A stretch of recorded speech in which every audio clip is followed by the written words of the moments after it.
की आदत हो जाए, जागने की भी जगाने की भी आदत हो जाए, जागने की भी जगाने की भी आदत हो जाए। काश तुझको किसी शायर से मोहब्बत हो, जागने की भी जगाने की भी आदत हो जाए। काश तुझको किसी शायर से मोहब्बत हो जाए। दूर हम कितने दिनों से हैं, कभी गौर किया? फिर ना कहना जो अमानत में खयानत हो, कभी गौर किया? फिर ना कहना जो अमानत में खयानत हो जाए। ये दो शेर जो मैं पढ़ रहा हूं इसके लिए मैंने मतलब और शेर की रहमत दी आपको। फिर ना कहना जो अमानत में खयानत, दिल्ली के लिए शेर।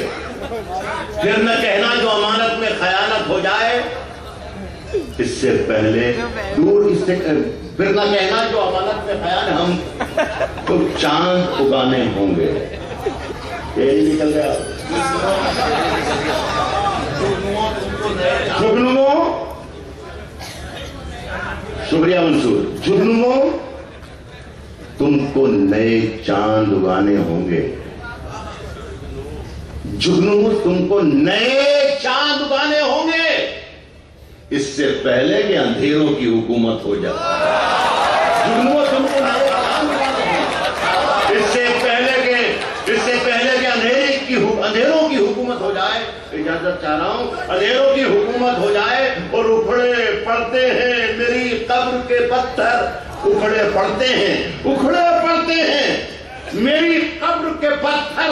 हर दिन तुम जो आ जाओ, किसी दिन तो मरम्मत हो जाए।